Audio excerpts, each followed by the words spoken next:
media greatly influences society. They inform people about what is happening. It permeates people's lives by creating their own criteria and opinions. In this way, the media moves the masses, creating different social movements. For over 60 years, the people of Ambazonia were deprived of such privileges. The privilege to enhance their own criteria and opinion. They have suffered cultural genocide for 6 long decades, but not in this age and not with undaunted ABC Amba News on board.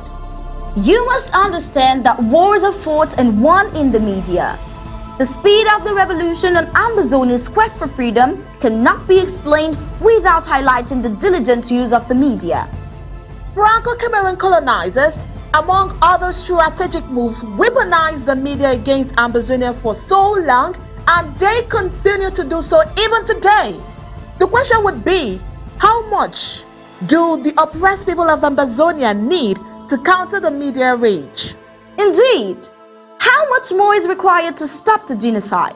The carnage in Ambazonia didn't start today. In 1961, 1972, 1984, and 1992, Ambazonians were slaughtered in huge numbers and help was not forthcoming. Why? Because the oppressor was the piper in the media.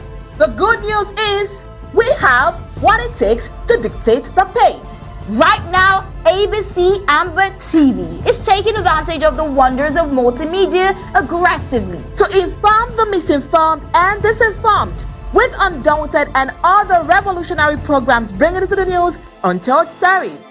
Most importantly, to win the media war by taking ABC Amba TV into every multimedia platform. In a word, where the importance of storytelling can never be overemphasized, Ambazonians has to tell her own story, not the other way round. And like we say it always, Ambazonia must narrate her story accurately.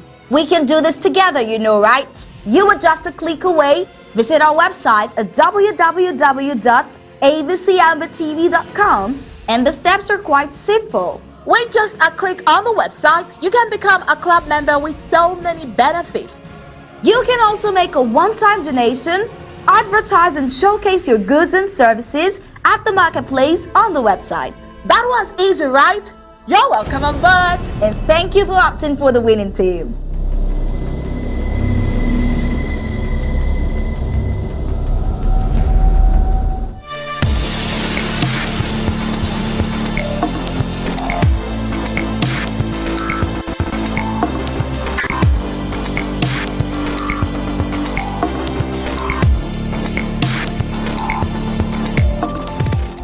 Get trained as an IT professional from the comfort of your home.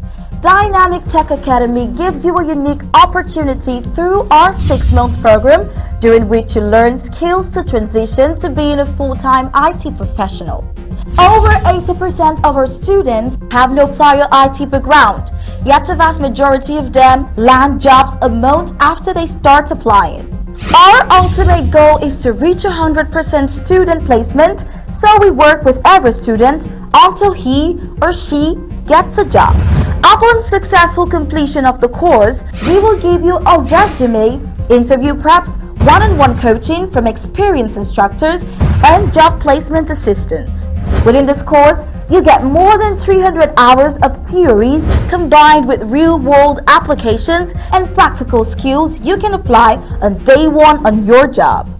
At the end of the program, our students can be certified as Red Hat Systems Administrator, AWS Cloud Engineer, AWS Security Specialist. Visit our website at www.dynamictechacademy.com to register.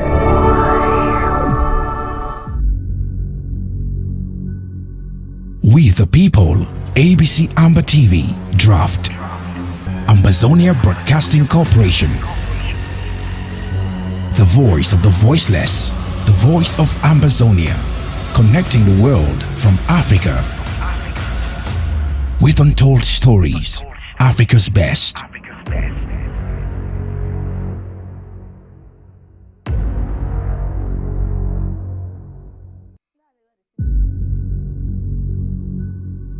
We the people, ABC Amba TV, Draft. Ambazonia Broadcasting Corporation. The voice of the voiceless, the voice of Ambazonia, connecting the world from Africa with untold stories, Africa's best.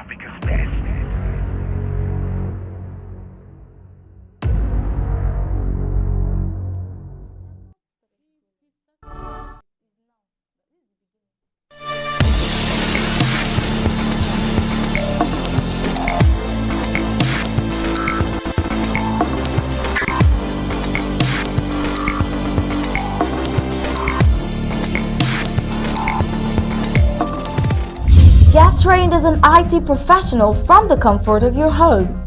Dynamic Tech Academy gives you a unique opportunity through our 6 months program, during which you learn skills to transition to being a full-time IT professional.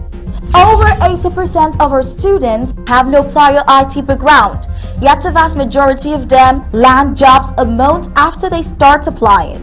Our ultimate goal is to reach 100% student placement, so we work with every student until he or she gets a job.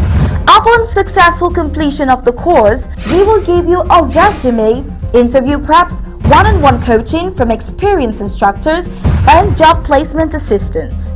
Within this course, you get more than 300 hours of theories combined with real-world applications and practical skills you can apply on day one on your job. At the end of the program, our students can be certified as Red Hat Systems Administrator, AWS Cloud Engineer, AWS Security Specialist. Visit our website at www.dynamictechacademy.com to register. We the people, ABC Amba TV, Draft. Ambazonia Broadcasting Corporation. The voice of the voiceless, the voice of Ambazonia, connecting the world from Africa with untold stories, Africa's best.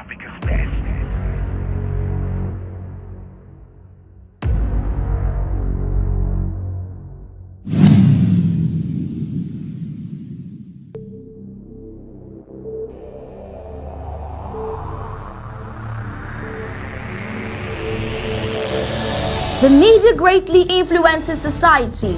They inform people about what is happening. It permeates people's lives by creating their own criteria and opinions. In this way, the media moves the masses, creating different social movements. For over 60 years, the people of Ambazonia were deprived of such privileges.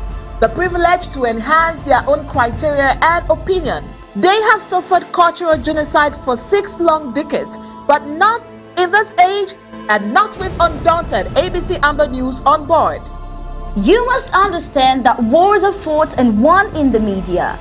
The speed of the revolution on Ambazonia's quest for freedom cannot be explained without highlighting the diligent use of the media.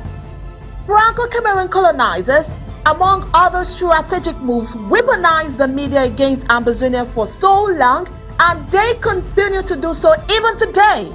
The question would be, how much do the oppressed people of Ambazonia need to counter the media rage? Indeed, how much more is required to stop the genocide? The carnage in Ambazonia didn't start today.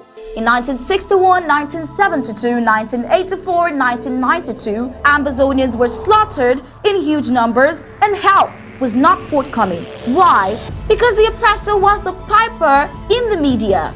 The good news is we have what it takes to dictate the pace. Right now, ABC Amba TV is taking advantage of the wonders of multimedia aggressively to inform the misinformed and disinformed with undaunted and other revolutionary programs bringing it to the news untold stories. Most importantly, to win the media war by taking ABC Amba TV into every multimedia platform. In a word, where the importance of storytelling can never be overemphasized, Ambazonians has to tell her own story, not the other way round. And like we say it always, Ambazonia must narrate her story accurately. We can do this together, you know, right? You are just a click away. Visit our website at www.dynamictechacademy.com abcambertv.com, and the steps are quite simple. With just a click on the website, you can become a club member with so many benefits. You can also make a one-time donation, advertise and showcase your goods and services at the marketplace on the website. That was easy, right? You're welcome on board. And thank you for opting for the winning team.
Good evening and welcome to Undaunted, bringing into the news untold stories. I am Star Smart. Let's begin.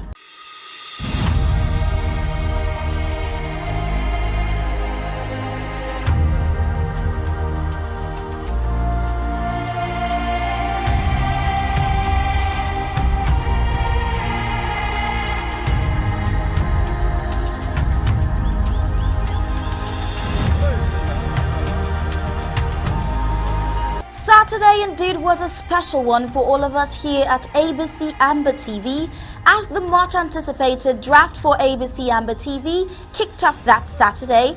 The importance of the media can never be too stressed, and that's why a lot of important personalities in the struggle made themselves available for the draft of ABC Amba TV, including the President of the Federal Republic of Ambazonia, Dr. Samuel Ikome Sako, who in his obvious and amazing composure gave an amazing speech that also hit on the importance of the media. That's something we hope to expand on in tonight's Undaunted. Meanwhile, we woke up yesterday to see an apologist, a person who Ambazonians believe is an enabler or a traitor, Barrister Felix Abo-Bala, at it again. Snippets from Mr. Abo in a press statement goes thus. Respect the other people who came together to form this country. The Western Cameroonians or Southern Cameroonians are La République du Cameroon. It is very important to win the minds and hearts of the Anglophones for them to understand and make them feel they are part of this country, that they belong to this country. It's very important to have an Anglophone president and equally to have a rotational presidency in a way to guarantee minority rights, because if we go on only by the law of the majority, we will never be able to have a president.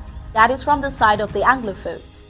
All the while, the La République du Cameroon has tried to play out normalcy in Cameroon to the world, but even the statement from Abo-Bala says, so they can feel they are a part of this country. Oh my God. Who told Abo-Bala that the people of Ambazonia are still at this point? The implication of that statement already points out the marginalization going on with the Southern Cameroonians. Well, Abo-Bala's press statement seems quite logical, but doesn't quite go in accord with Southern Cameroon's historicity.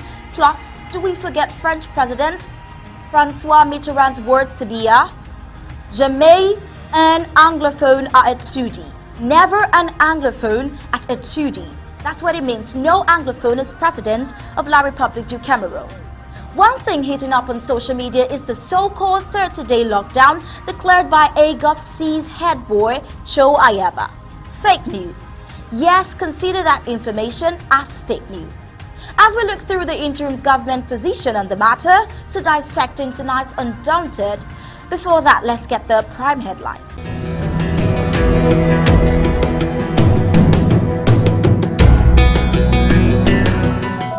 Prime headlines for today, 1st of August 2022.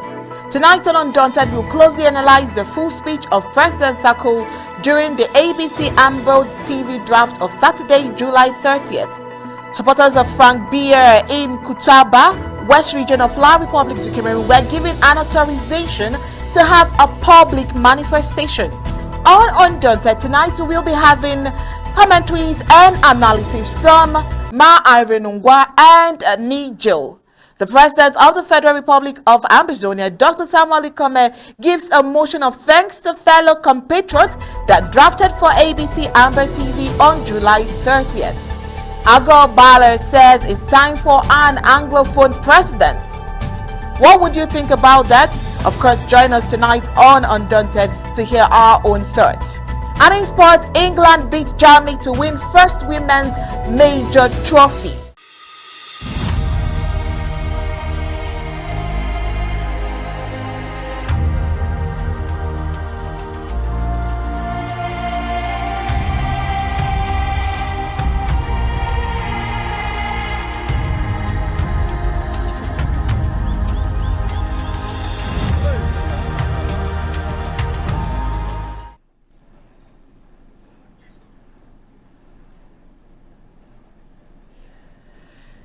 It is no news with the colonial La Republique du Cameroon's government that all administrators are biased with the discharge of their duties. Given that they are all appointed by the colonial president Paul Biya, you can say all with these administrators do is to please the one that has appointed them and not to do the service of the general Cameroonians population. The question we will be asking tonight is, are some Cameroonians more important than others? Now this is where we'll begin the full briefings of Undaunted tonight. We will also be reviewing the ABC Amba TV draft from Saturday the 30th of July, and Ma'arin Ungwa as well as Nijo will be joining us to do justice to that. We will be reliving the epic moments of the epic draft last Saturday as well. I'm sure that if you missed it, well, believe me, you have missed a lot. But first, I am Onyi Opbala and Steph Smart is here. Good evening, Onyi. Indeed, it was epic on Saturday. Once again, well, first off, I want to send my absolute greetings to Mr. President, His Excellency Samuel Ikome Sako. It is indeed an honor to be a part of ABC Amba TV, and it is important for ABC Amba TV as host for our drafts especially. I must say it is indeed intriguing. In all, it's an honor to be undauntedly part of this, and on behalf of the entire Undaunted crew, I want to especially thank everyone who makes ABC Amba TV a success, the board members, stakeholders, our beautiful audience who always make it a date with Undaunted and every other of our programs here at ABC Amba TV. We deeply appreciate you. I'll just stop here. Onyi. Yeah, you know, like I would always say, we are only a work in progress, but we have goals and targets to meet. As journalists, we are here to set agenda. Now, in communication, the agenda setting theory will help spread our word of freedom faster than expected.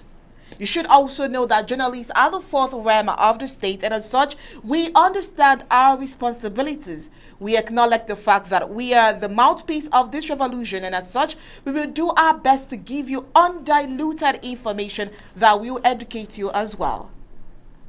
In the news, supporters of Frank Beer in Kutaba, West Region of La Republique du Cameroon, on July 27th were given an authorization to have a public manifestation in their locality on July 30th by the divisional officer DO. The DO, Mr. Bertrand, has come under criticism for doing so because of recent times the same administrative personnel denied manifestation requests from some opposition party. And prior to this, and in the same West region, a neighboring town of La Republique du Cameroon to southern Cameroon in a subdivision called Banks, a colonial subdivision officer banned an interquarters football tournament organized by the mayor of that locality. This tournament organized by the mayor was to keep the people of the municipality occupied within the summer holidays. Given that the colonial subdivisional officer does not have the interest of the people at heart, he took upon himself to ban the tournament. Frankist movement is a movement to propel the son of the current president of La République du Cameroon, Frank Emmanuel Biya, to the presidency, succeeding his father. All right. Before we go further, remember we told you that we have our analyst in the house. Let's get to hear what they have to say about this. We have Ma Irene Ongwa and of course Nijo here as well. But that will be after this break. We the people, ABC Amba TV, Draft, Ambazonia Broadcasting Corporation, the voice of the voiceless, the voice of Ambazonia, connecting the world from Africa with untold stories, Africa's best.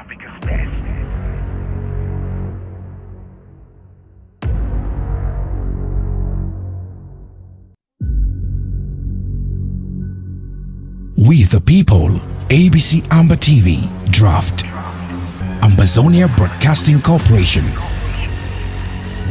the voice of the voiceless, the voice of Ambazonia, connecting the world from Africa with untold stories, Africa's best.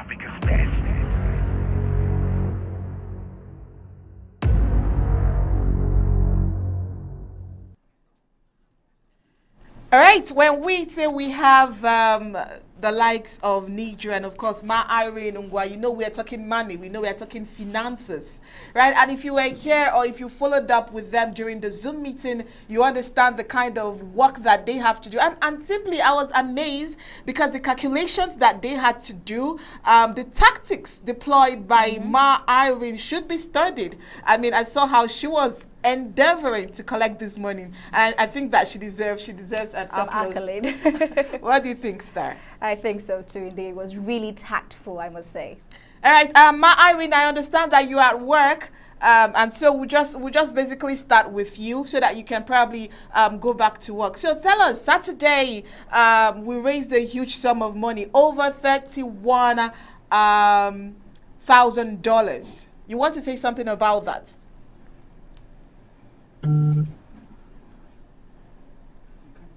Ma Irene, you. yes, you may want to check your audio settings.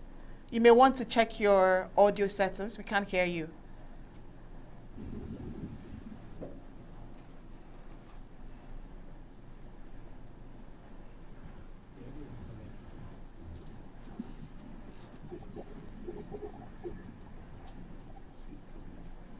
All right. No, not yet. We can't hear you. I can only understand what you're saying from your lips. All right, I think we should move to Niger. Indeed.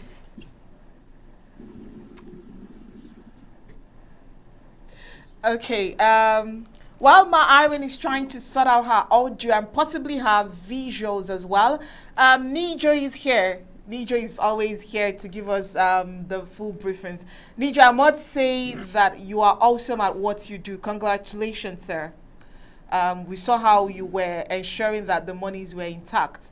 I love that. So you may want to give us some briefings from the epic moments from Saturday. I will do, of course. Greetings. Can you hear me? Just to check. Loud and clear. Go ahead. Beautiful, beautiful. And I'm humbled as usual to be with your able team, Lady Star and Lady Onye. Greetings. And you, of course, your technical team in the background. We know the great work you're doing. And of course, my traditional greetings, 21 gun salute to my brothers on home front and all of Ambazonians who are tuned to your TV station tonight. To follow the news. Yes, Saturday was a great day, and thanks to all your publicity and all of your sacrifices. It was a great event. Yes, as Lady Onya said, the total amount came up to 31,000 on the day, but the expectation is that that figure should be more than that by now. Because as you know, not everybody was able to use their first on the day, and there were some people who were at work and some people were, distracted for other commitments. So expect that when we get the update from the National Treasury and the ABC has their, it have their own bank account, so the payments going directly in there. We would expect that that amount will be more than $31,000, a huge amount, and hopefully will keep our ABC going. Thank you so much for those words right there. It really is encouraging, and of course the draft always gets bigger with time, and we do hope here at ABC that it gets way better. While we wait for Ma Irene to sort out her sound, her audio and visual, is there anything, Nijo, you'd like us to know in regards to the drafting, something you want Ambazonians to be aware of, or something that you think should be a motivating factor for them to draft more? Absolutely. Thank you, and thank you for the opportunity. And I hope my combi can get her technology sorted at her end. A couple of things I would say. First is to appreciate and say massive thank you to all the Ambazonians who came out and responded to our appeal.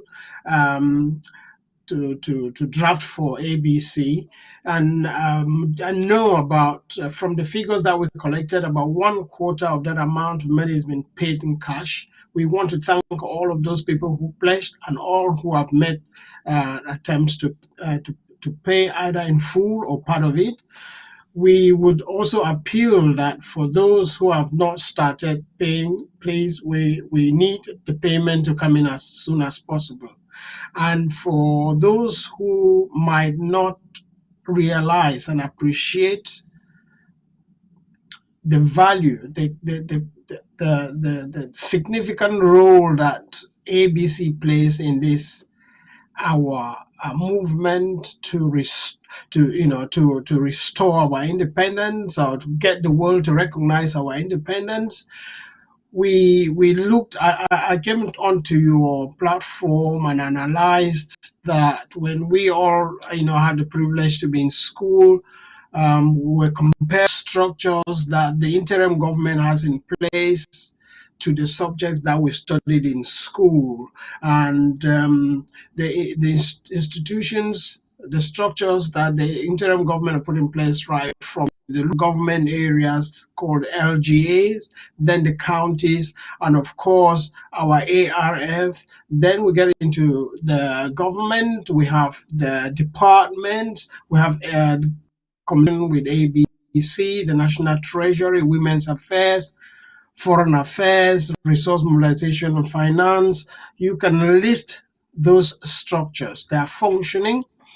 And of course, we can then compare the subjects that are taught in schools from maths, English, geography, history, you can name the rest.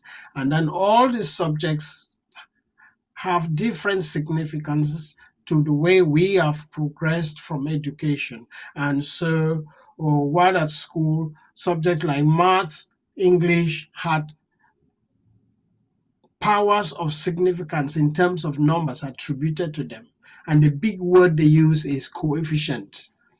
So maths had a coefficient of 5, English had a coefficient of 5, French 5. But when you go to geography, history, science, and the rest, coefficient of 3 or 2. And then you go to PE, RE, manual labor, all of those have coefficients of 1. Doesn't mean that they're not significant. No, it means that all the subjects are important, but for you to make progress significantly in terms of education, there are some subjects that the school expects you to perform better in them. And so they give them a higher coefficient. And those ones have a greater impact in your later life, progressing with the qualification from that school. We move that idea onto the structures in place for this interim government, for this to move our movement to restore and get the whole world to recognize Ambazonians' independence.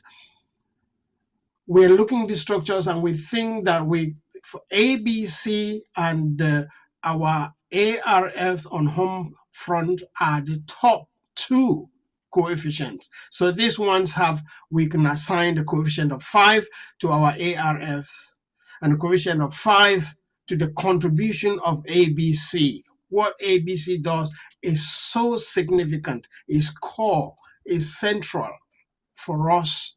As you said in your advert, we, through ABC, can tell the world our own story. We can tell our own story in our own way. And you are doing a fantastic job to do that for us. And so we, Ambazonians, appreciate your input. And we know we have to come. If we support the ARFs, we support the counties, we draft for every county, we have agreed to come and draft for ABC.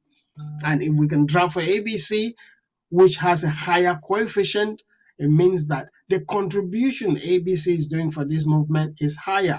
And so we are using that analogy to plead to Ambazonians to think again, and whatever amount they had prepared or had reserved for ABC draft, let them increase that, dip their hands deeper in their pockets. We know we have the monthly subscription for club members, but we're looking at every Ambazonian supporting ABC during this draft, that please dip your hands deeper. If you haven't contributed, we are appealing that you join the crew and make your own contribution, knowing that ABC makes a significant contribution to this movement.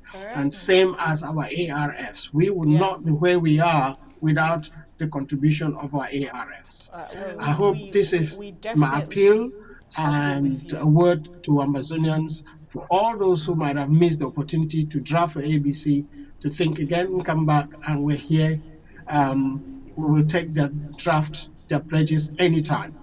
Okay. Thank you. Okay.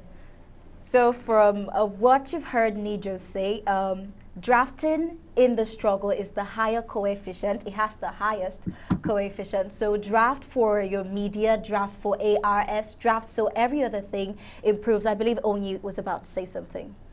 Yes, Nijo, would want you to talk about the Frankist movement, which is our story one for today.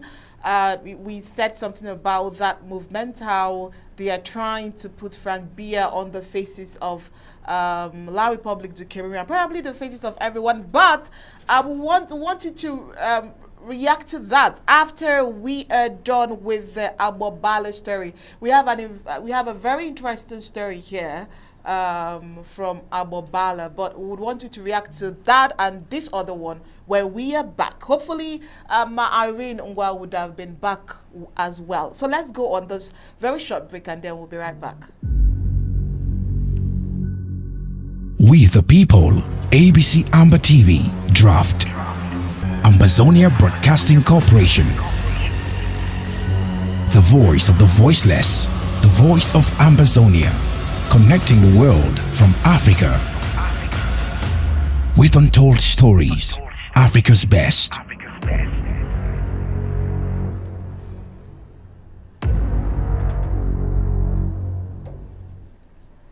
Now, Abobala says it's time for an Anglophone president. Well, whether people are facing an existential threat like the Southern Cameroons is at this time, Southern Cameroons Ambazonia, we look for long-lasting solutions, not cosmetic ones. Just like Abobala is saying, if we get the presidency now, I'm asking, then what? What comes next? Will the Southern Cameroons Ambazonia Anglophone president be as all-powerful as the previous two? Will he change the form of state by decree, or would he have to go through a Francophone CPDM-dominated parliament?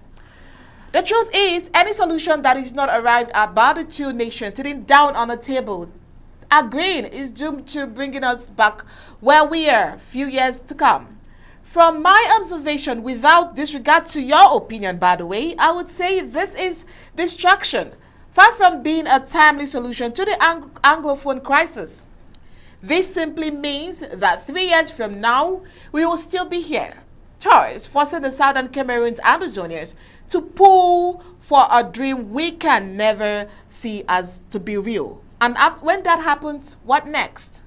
I have to agree with you on that one because Anglophone president doesn't solve the issue here. We need laws that will make the two communities equal. Each must run an autonomous government, federal structure, each piloting their affairs. It doesn't solve our problem because Anglophones are considered to be a third-class citizen of this country and thus can never be president. Remember that there's a prime minister as an Anglophone, but he has no power. Is it an Anglophone president that will have the power to defend the interest of his people in this same system? I wonder. Well, I'm wondering as well, Esther, and you're right. Another question will be this Anglophone president to be appointed.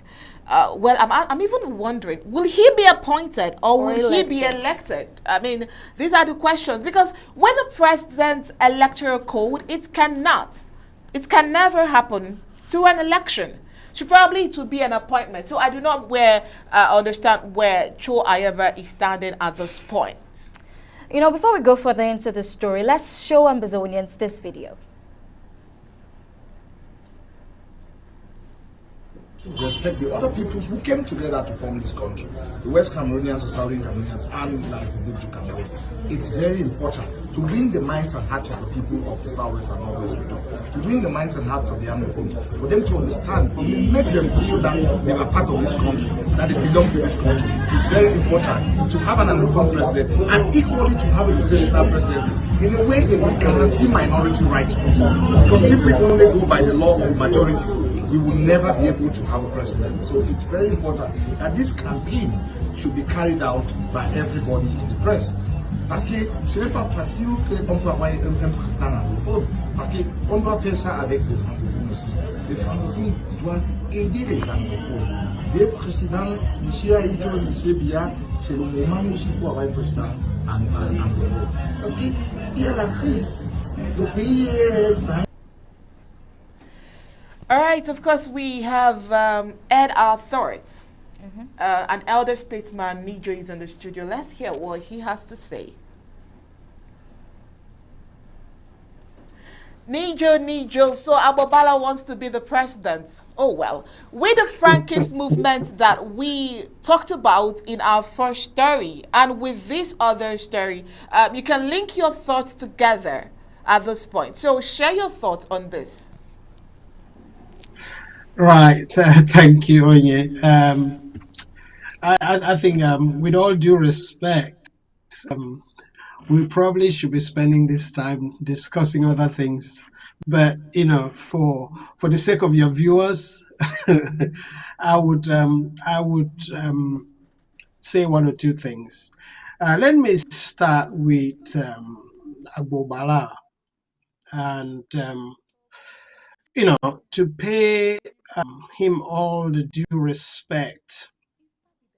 He is one of those brave Southern Cameroonians who between 2014, 15, 16, when this movement was springing, when you plant a seed, or when you have a seed and you plant it, before it germinates, it has to absorb some water, change the size and the color, and then the shoot starts coming up.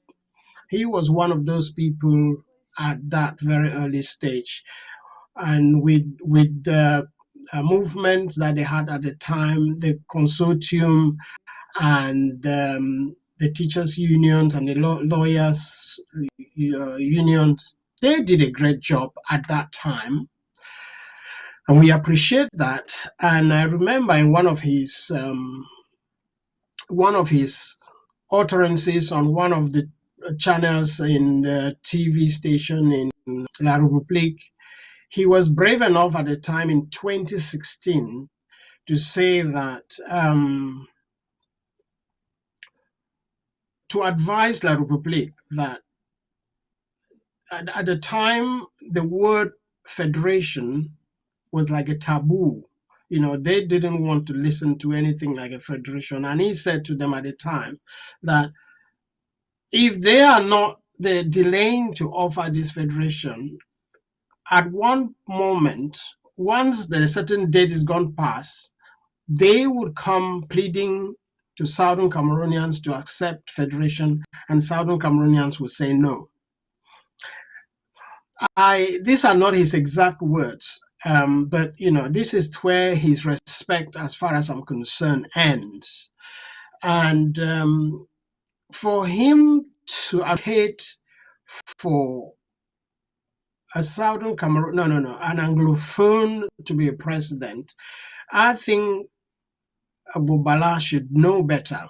He should know that the appellation Anglophone in Cameroon is a description describing people who can speak English, and Francophones who have studied English can speak English.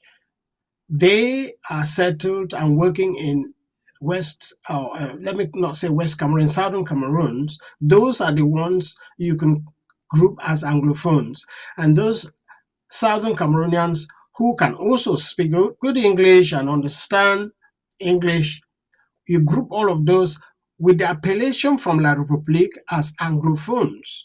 So if Ambazonians are 8 million in number, that description, that adjective description of Anglophones refers to about 12 or 15 million people. For Agbobala to go on air and alter and make such utterances, I think he should start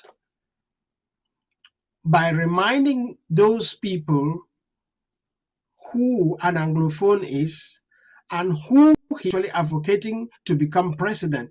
If he means that a Southern Cameroonian should be president of that country, he needs to use the word Southern Cameroonian, because an Anglophone being a president does not solve the problem. That would be a French person who is speaking English or who can speak English, and they would, in their way, appoint them to president, because in Cameroon they just appoint people, and this is what he is advocating. And rather than him advocating that, I think there are lots of other things he should be asking himself. If the prime minister of the country he feels now needs the president, an Anglophone president, if the current prime minister is a Southern Cameroonian and accepts that the taxes for the exploitation of petroleum from Ambazonia, from Southern Cameroon, that tax is paid in the council. Now, listen to me.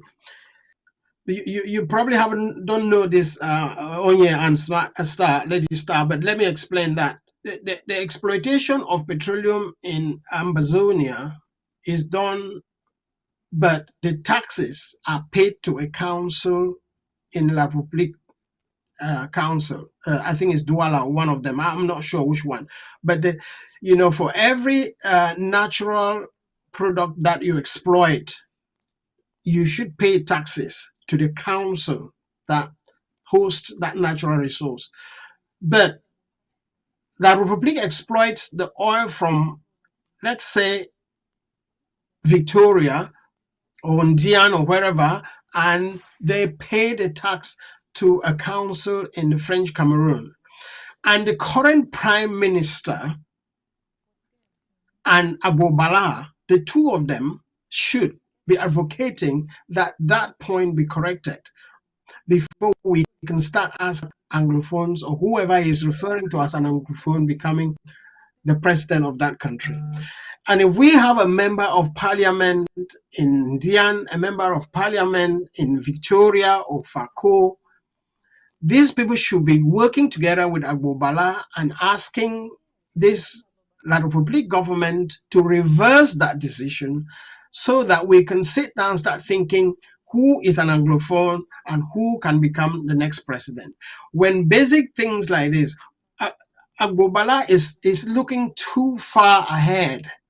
I think in my broken language, they say that he has a lot of wood in his eyes, but he's struggling to remove dust from his neighbor's eye. So he's got a lot of wood in his eyes. He's not removing that. He's trying to remove a piece of dust from his neighbor's eyes. That is an impossibility. Instead of clamoring, instead of altering on state mic in front of a state journalist that an Anglophone should be the president of that country, which they claim is one country, two countries that came together in 61, 62. They were clamoring to form a federation. They have now all of a sudden, Agbobala, a lawyer by profession, is considers that a one country wants one person to be one an Anglophone. And in all honesty, people and does not necessarily need to be a Southern Cameroonian. An Anglophone, as I've just explained, could be a French La République citizen who speaks English. As they are concerned, those people, those are the type of people he's clamoring to become president, because he goes on state TV and make that a request. He is on their side. So what he is saying is, look for a Frank Biya, because he can speak English. He is an Anglophone.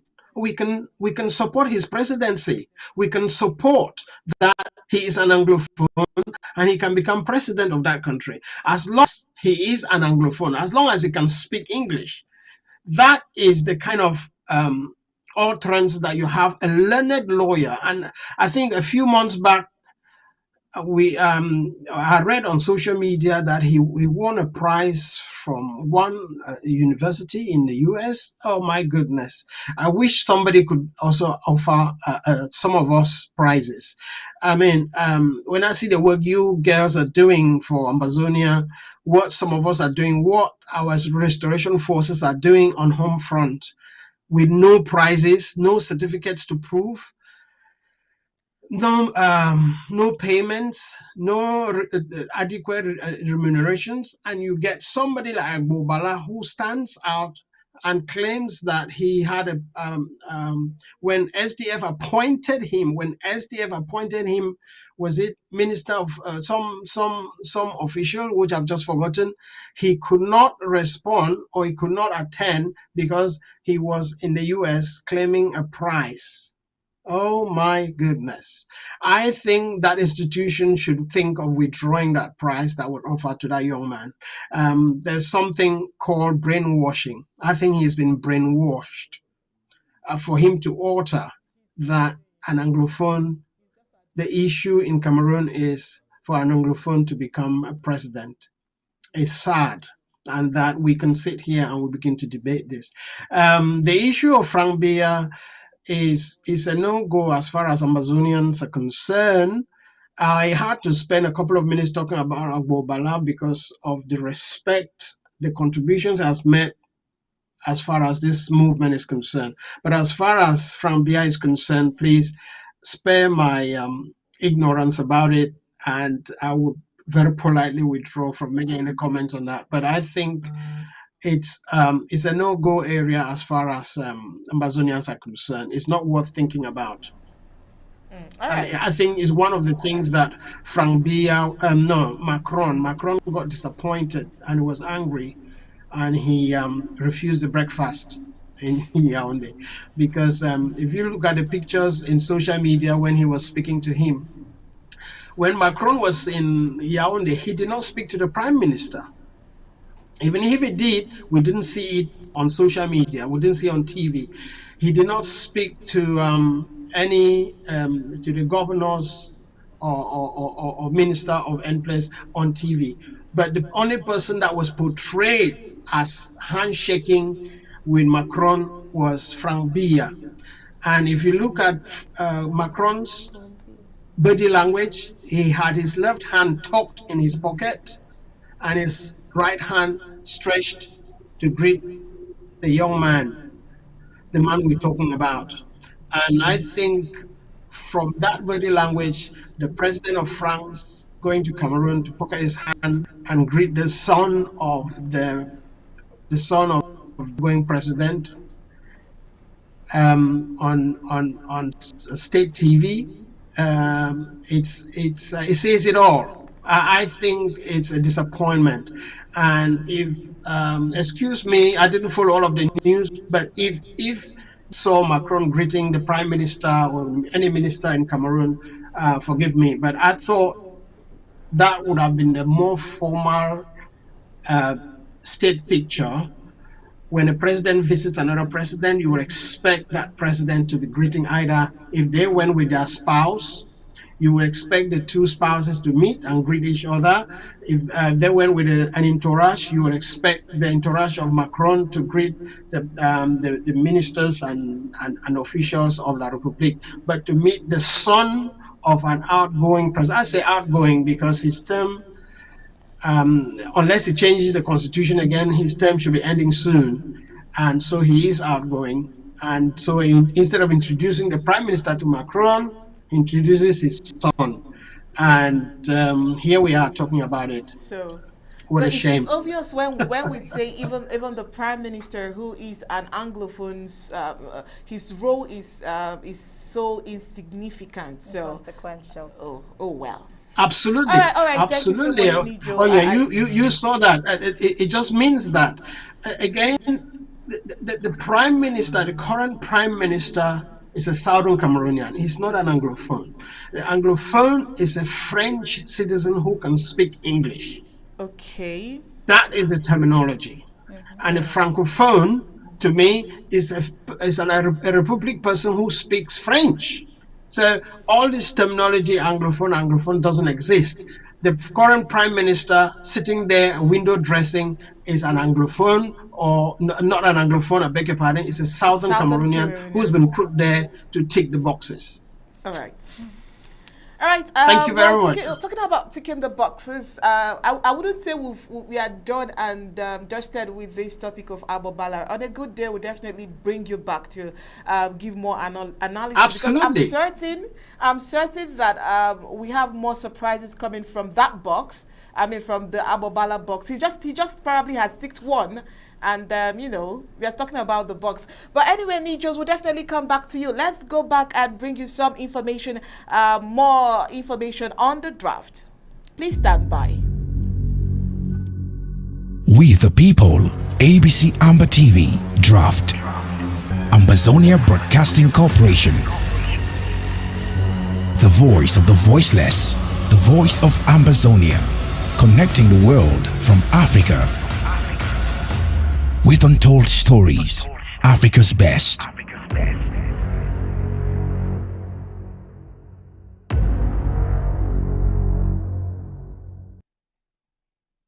Africa's best there, the President of the Federal Republic of Ambazonia, Dr. Samuel Ikome-Sako, gives a motion of thanks to fellow compatriots that drafted for ABC Amba TV.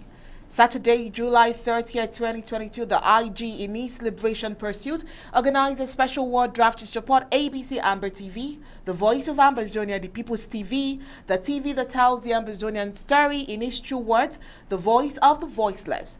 During these exercise, a closer sum of $31,000. Should we even say over 31? Because just right from you've heard from the mouth from the Department of National Treasury, Resource and Mobilization, I beg your pardon, that the sum keeps increasing every now and then. Now, so over $31 was raised, and for which the President, Dr. Samuel Ikome-Sako, thanked all Ambazonians and the generous contributors for the wonderful gesture to keep the voice of the people afloat.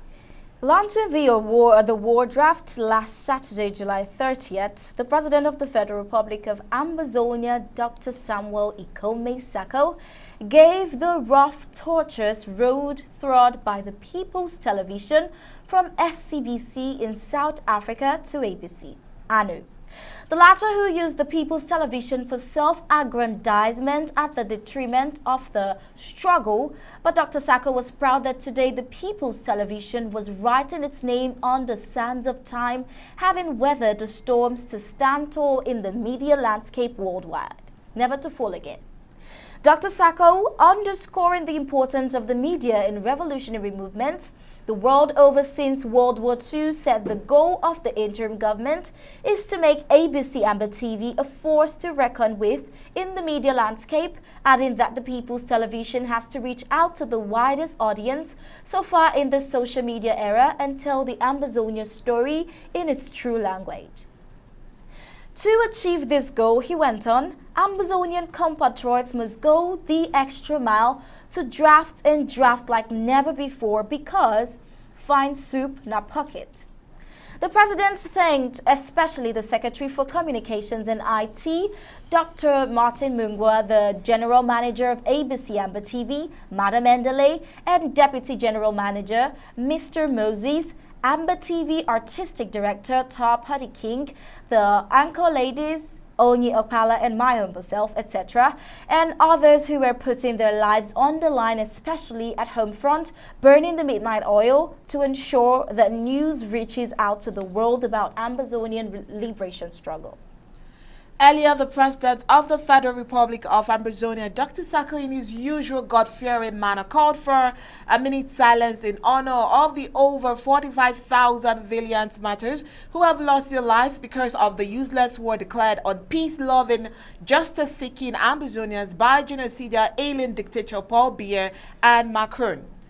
For all these innocent blood letting, Dr. Sacco was emphatic that the never-again generation of Ambazonia must fight to the end to liberate homeland. He thanked the entire home front for the total lockdown called by the IG from July 25th to July 27, 2022, which was sounding a serious warning to the visiting French Emperor Macron that Ambazonians meant business and France must use the powers that it wields to bring La République du Cameroun to the negotiations table of the Swiss-led process where Team Ambazonia was ready and waiting in order to end the war. All right, it seems like we are having difficulties in getting Ma Irene Ungwa into the studio, and so our news director, Mr. Tar, would be stepping in to do justice to all of the analysis that we may need this evening, and this should be one. So let's hear the thought of Mr. Tar.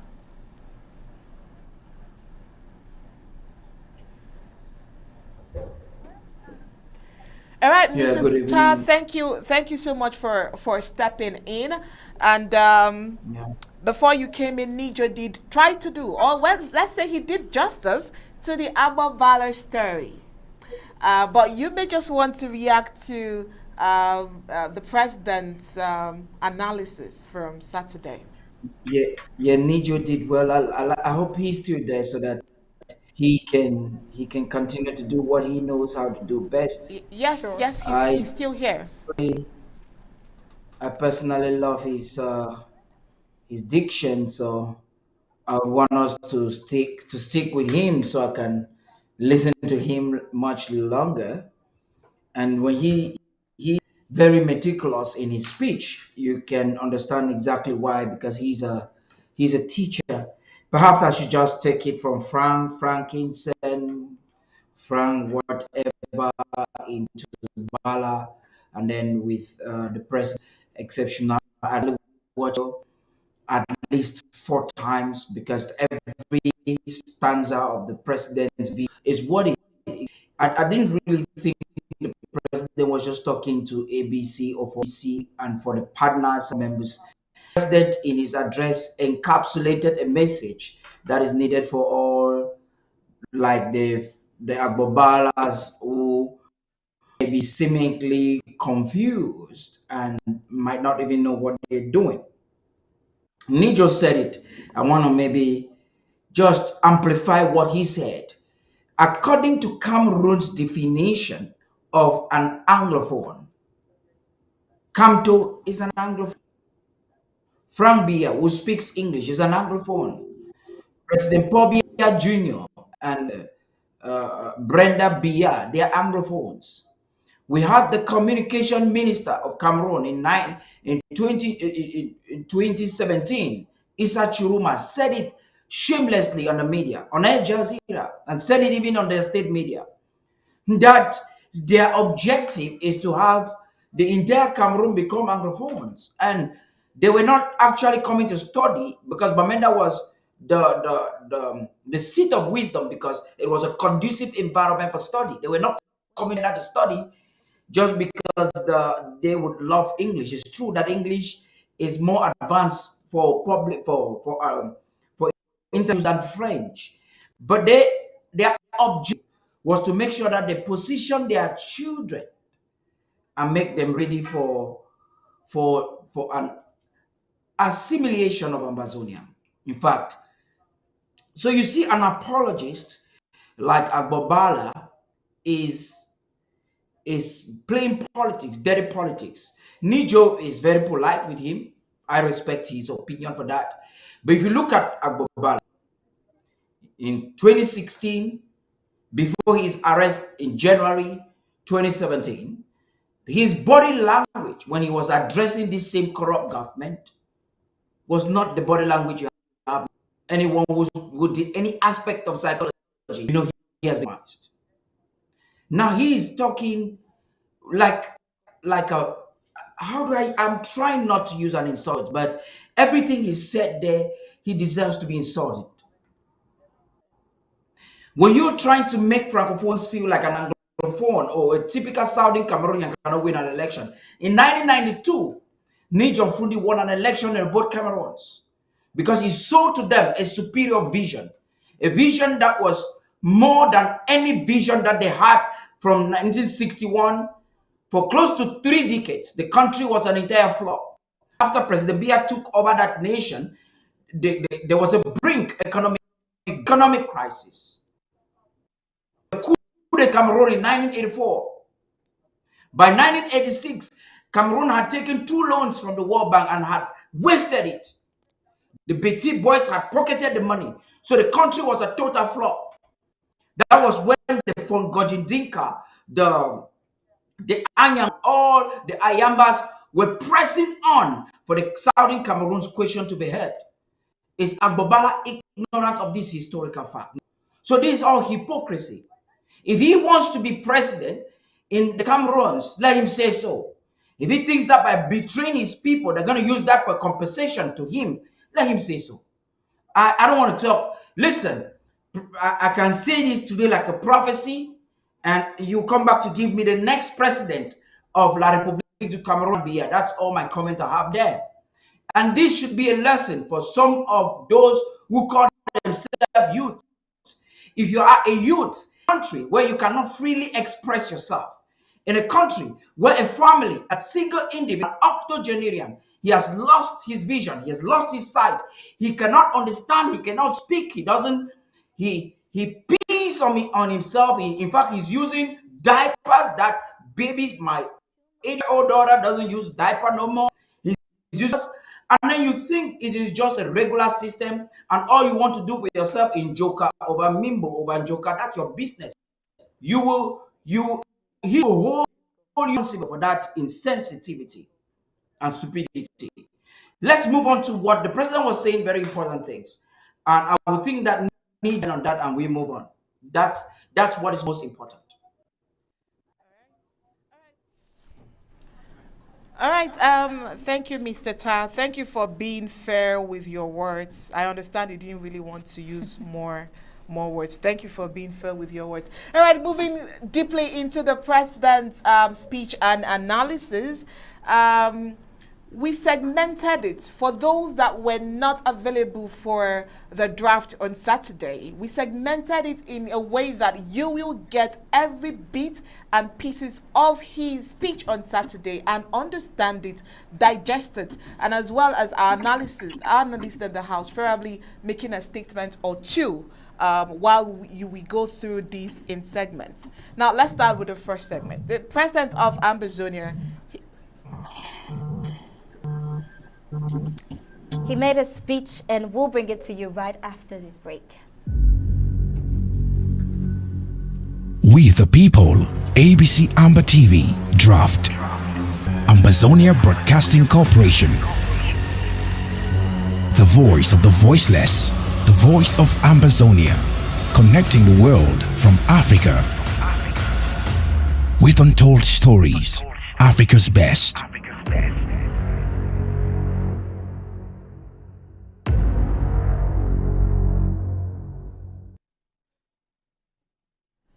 The President of Ambazonia, His Excellency President Ikome Sako, in his presidential speech on Saturday, July 30th, during the ABC Amber TV draft, spoke on a lot of topical issues, which will be digested step by step, like I said earlier on. Now, firstly, he started by appreciating the team that has ensured that ABC Amber TV is what it is. He appreciated the board, the directors, presenters, reporters, the patrons, everyone. Now, what was most facilitating in that speech was the fact that he knows all the programs by names. Now, let's hear him. Let me begin by acknowledging the Vice President of Ambazonia, Mr. Eric Ate, the Speaker of the Interim House of Representatives, Dr. Winnie Lobati, and my presidential entourage. I acknowledge the presence of our Secretary of State for Communications and IT, Dr.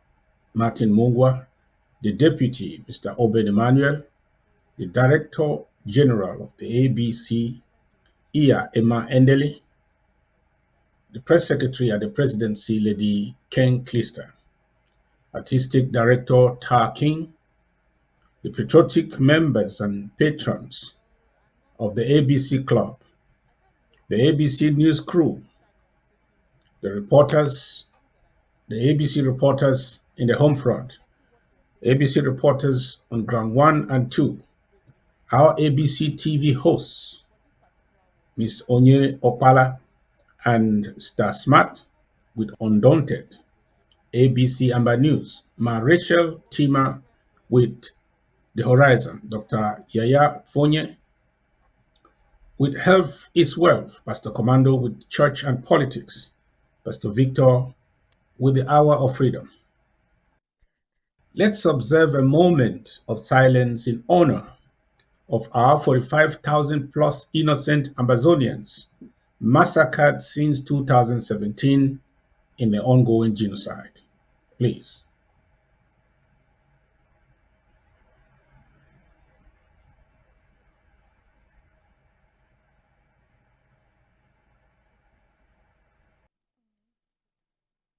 May we that remain always be reminded that it could have been us, that if we are still alive, it is for this purpose, to make sure we achieve the goal. May their souls rest in power. You've heard it from the president himself. He continued by thanking the valiant fighters. He also spoke on the reasons why the lockdown was necessary. He appreciated the people at the home front for respecting his order. In his words, he said, when France says yes, Ambazonians say no. He says Ambazonians are not stupid. President Sako also said that ABC is a winning tool for Ambazonia. Let's hear him once again. Before I proceed, let me send a resounding congratulations to all our valiant patriots in the home front who religiously observed our recent lockdown to protest the mission of Mr. Macron to reinforce his partner in genocide, La République du Cameroon, thereby sending a clear message to Mr. Macron's entourage that Ambazonia is not part of his French Cameroon state. When Cameroon says yes, Ambazonian says no. Where they are dancing, we weep. Where they drop, we rise. And when their flags go down, ours go up. We are two different people. You are our heroes in the home front. You so disappointed every secret deal maker in Ambazonia. You disappointed a certain protege of the Esingan cabal in the home front, and all anti-revolutionary pimps and sellouts in Ambazonian uniform, all who tried to please their bosses in Yaoundé at all costs by calling on you to ignore the lockdown, so we do nothing that will be unpleasant to their august visitor, Mr. Macron. These new blue and white CPDM apologists want to make us They want to take us back to the politics of Northwest and Southwest divide. They want to cast me as the leader of FACO, not the leader of Ambazonia. Please ask them to tell you of any county, especially their own counties of origin, that are now entirely liberated and under the full control of our ARFs. Somebody also asked the self-styled Muslim scholar if he was done converting all his fellow Muslim Ambazonians to the struggle before requiring more from the majority Christian Ambazonians. Inasmuch as that was a legitimate question, that's not the kind of politics we should be promoting in the struggle at this time. That sounds like a chapter from the Book of Surrender or a strategy from a house of cards. But I have bad news for all of them. Ambazonians are not stupid. We are now wiser than the wisest of these sellouts. This is the reason why we must up our game in the media, on the home front, in communication now. When people have lost control, they do all to maintain relevance. I think we are going to witness an increase in the activities of such confusionists and losers in quest for relevance as the IG continues to assert its control and authority going forward. But this is a fight, not a ride. We must use every tool in our box to win for Ambazonia. ABC is one of them. Now, talking about tools, he talked about ABC as a tool, also spoke about the internet and its importance. He says the truth is digital communication has come to stay and hence we must make good use of it. He emphasized on the internet lockdown a few years ago, mentioned how influencers are bribed, and also stated that he who dictates the voice of the people also dictates the tone. Now, let's hear him. The eye of our liberation is our interim government, which personifies the will of the majority of Ambazonians towards our liberation, our total and unconditional freedom. The noise from this tornado is in two folds: the voice of the tornado on one hand, and the noise of its activities on its path. The ABC Amba TV is the voice of our liberation machine. And the voice is always that unique sound that tells you, here comes the tornado. Meanwhile, the noise is not from the tornado, but from the feedback of the devastation on its path. ABC's assignment is not to report on the noise, but it is the voice which speaks to the truth and directs even the noise. Activist platforms may report on the activities of the tornado, but ABC must be the voice that leads unambiguously and gives the right direction. Unfortunately, the voice of our liberation has suffered several assaults from anti-revolutionaries within and without our movement, who tried from the beginning to expropriate, appropriate, or confiscate the voice of the people. That's not strange, though, in revolutionary history. The enemies within and enemies without always try to capture the voice, take over the cockpit, and direct the revolution, the people. Everyone knows that he who controls the voice of the people defines the issues, dictates the narratives, controls opinions, subjugates the minds, and directs the course.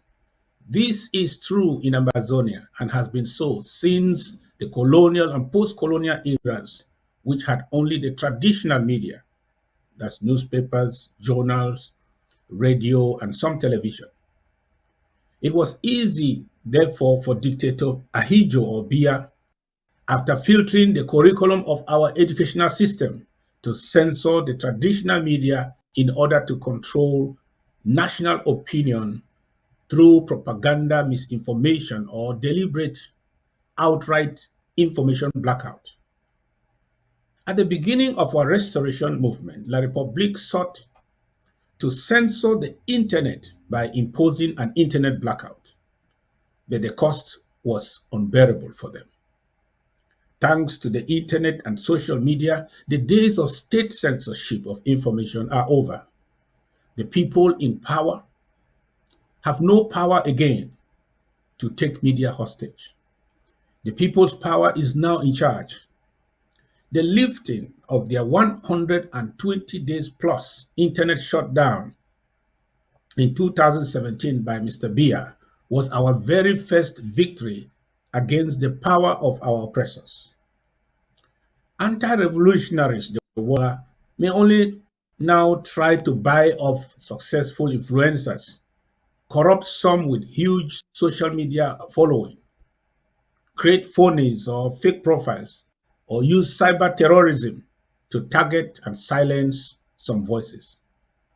But they cannot filter by any means what gets into the media space.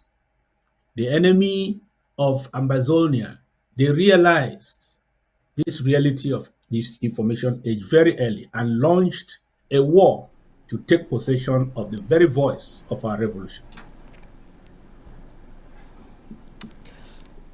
Just hold on. Before we continue with the analysis, let's hear commentaries from our in-house analyst. Let's start with Nijo. From all of the excerpts that you've heard from the president, let's hear what you have to say before we continue. Right. Can you hear me? Very loud. Can you hear me? I think. Yes, we Oh, can sorry. hear you now. Yeah, I just thought I'd check. Yeah. I mean, the president, as usual, is an out speaker.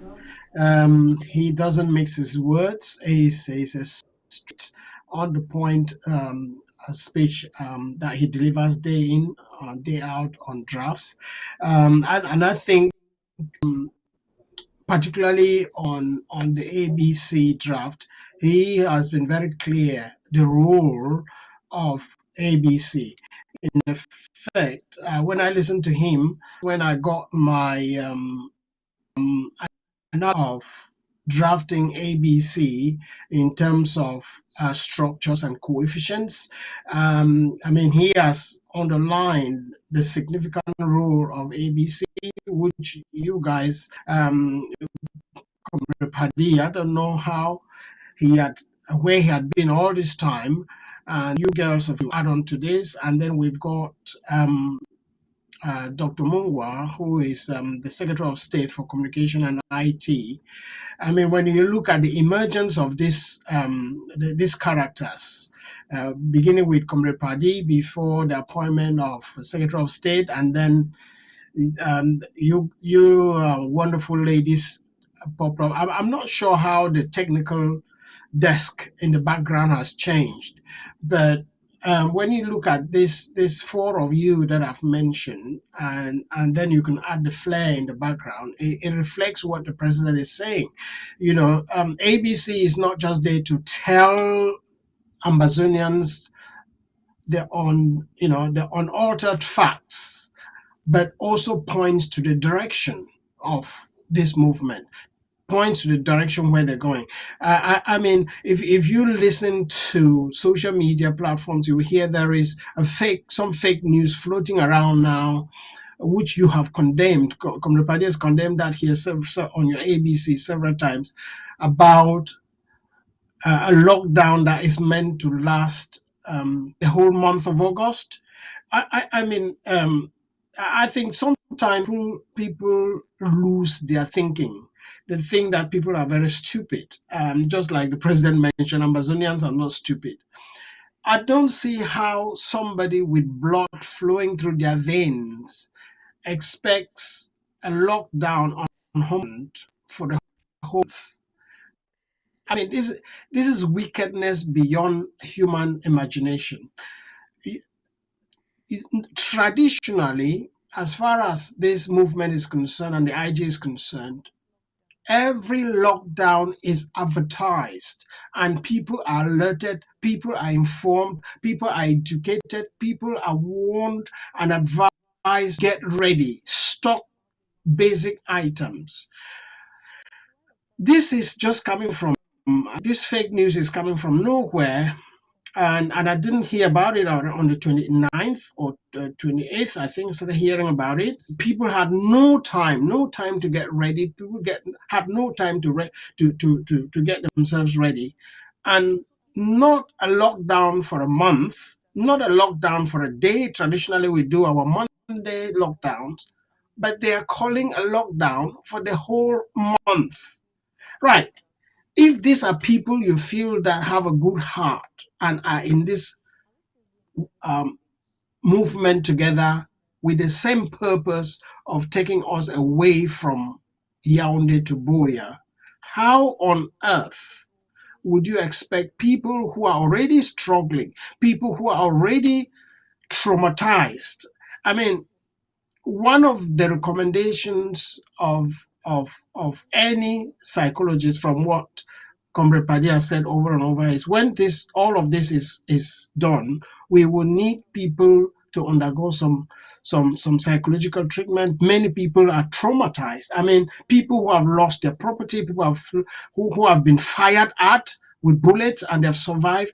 People like this are in the Amazonian society, and these people need petting. They need to be handled with care. And on top of all of this, a frontline leader thinks that he can subject these same people for a lockdown for 1 month. Now, the role of ABC in this case is not just debunking and stopping all of this to say it's not right, but telling Amazonians that this is not something that your IG can do because we have never done things like this before. So, and these are the type of people we don't want you to listen to. And my appeal on your platform here every time I come on is for Amazonians to choose who they listen to. Ladies, I think you can remember our fingers. Choose who you listen to. That has been the call. Some of this fake news, we shouldn't be listening to. And I think the president was quite on point as usual. And the role of ABC in this cannot be overemphasized. Thank you. Yeah, thank you very much. If you ladies will permit me to talk real quickly on this, um, if you realize that the president is not someone who just stumbles into leadership. He's a seasoned leader and understands the very basic principles of what a leader of the people should do at a particular time. The president is concerned about what is there for Amazonia. Listen to that speech and the captions you girls have just showed us. You see a president who was conscious. He's conscious of the objective of what he knows that Amazonia has lost everything, everything since the day our national was invaded. He knows that one of the tools that has been used to to enslave us, to attempt assimilation, is the media. Agijo did same. When he invaded our national territory, the first things he did was to control communication, even through the primitive platforms. You had Friendly at the time was giving contravening information. He discusses with Frontier in the morning and in the evening. The French radio at the time that was captured in the entire territory was communicating something different. And our people were gradually what I call subliminal effect. Without knowing, we started believing stupid things. We started believing that we are inferior to the to Saudi or to French Cameroonians. We started believing that Bikut C from the Bulu Beti land is a much better dance than the body dance and the Mbakalum. We started believing that we are second-class citizens. The media was used. In 1987, when CRTV was created, it was saturated. All of us in Bamenda, in fact, in nursing school, I was in nursing school doing my nursing school graduation and dancing a song from Douala and Makosa and not dancing. We were made to think that the bottle dance of the Gemba people are wrong. And it's so unfortunate when we finally get to Boya, and I want to ask all the other leaders, what are you going to offer to the people that you did? Dr. Sacco has at least something. When we say this is the people's TV, it's not a slogan, it is a reality. Because, like the president said, it is proven, the registration documents are there. It is owned 100% by the peoples of Ambazonia. Now, I want to conclude on this very brief note when the president was talking about qualified information, our role of informing the international community and informing the peoples of Ambazonia. Our story, like we say all the time, can only be communicated by us. Nobody will do that for us. Every other person has proven that whatever they say is tainted. But we are bringing the untainted. It is an undaunted. We are unapologetically saying that the so-called One Cameroon is a fraud. We are unapologetically maintaining our colors because we do have a color.